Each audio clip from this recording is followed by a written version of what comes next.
So first let's start with the people with whom I do not work. There's a whole line of professionals, certified financial planners, CFP for short, who provide financial advice to a number of people, most of whom are already fairly wealthy and have been successful. That's about 5% of the population, to be generous. The other 95% have no certified financial planner working for them. Either they don't think they can afford it or they really can't afford it, but they need the same advice.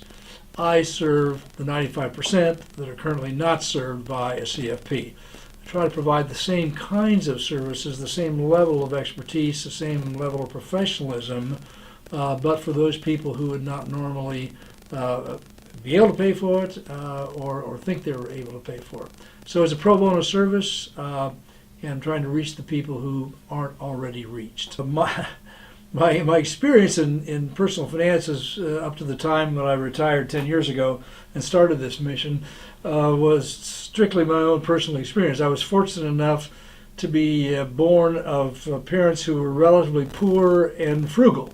And so I learned some of the concepts of you have to save money, you have to give money, you have to prepare for the future, you have to contain your lifestyle and so forth.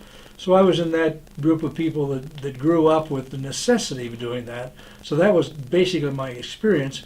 In terms of helping other people, I've really acquired that over the last 10 years working with professional CFPs and others. My passion was looking around and seeing that, gosh, we're serving these 5% of the people, the population very well with excellent services. Who's serving the other 95%? And the answer I kept getting was, well, really no one, and because they can't afford it. Well, if I provide pro bono services, not charging them, then they can afford it, right?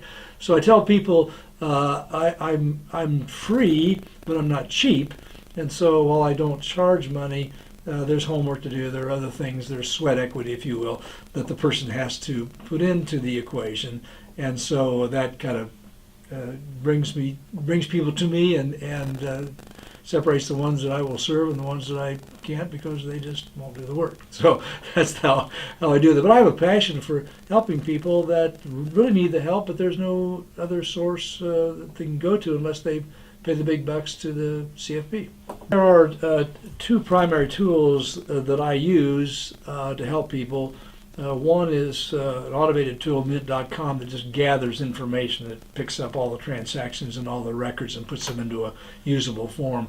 And then I have a series of Excel spreadsheets that do all the planning stuff and keep track of budgets and all that sort of thing. So there's a fair amount of training that goes in how do you use those forms and so forth. And also how do you use Mint and how do you help people to use it correctly. So it's not difficult. Anybody who can work a spreadsheet or get on the internet can do the work. It's more of a, do you have a passion for doing that, or dealing with financial figures for some people is like having root canal work. Well, you're not the person. But if you like to do those kind of things, this is a great way to do it. It's not particularly difficult. It's interesting. And I think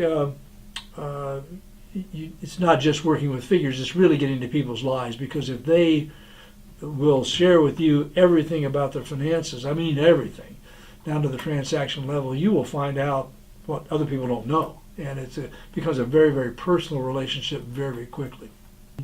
And so how do we serve that other 95%? And I think the church should be the primary agent, in my mind, because the church talks about stewardship. Well, what is stewardship? Well, every financial decision is a spiritual decision. And we don't generally teach those kinds of things. We stay away from the money thing. We say, give us the 10% for the tithe or whatever, or write the check for the building campaign. Well, what do we do with the other 90%? How do we manage that? Do we help people with their whole lives and every financial decision, every spiritual decision?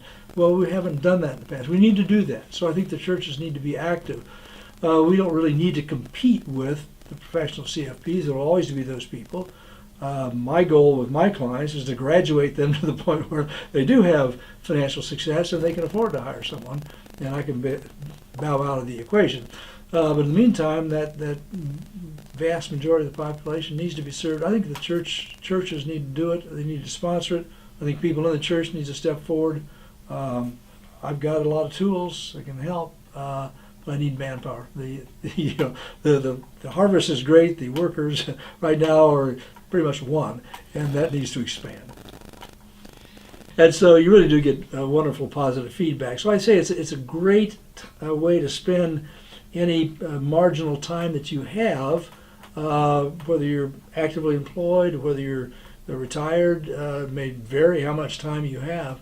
But even if you have a little time in your life to do something worthwhile, this is a great mission if you like numbers and working with people and so forth. So that would be my vision. If I can raise up a few people that I can help train, there are going to be some in that group that will say, gee, I can do this. In fact, I can do what you're doing. It's not rocket science, and it isn't.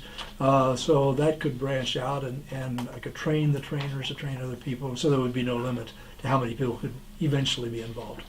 My phone number is area code 913-302-7612, and my email is jehmph41@gmail.com.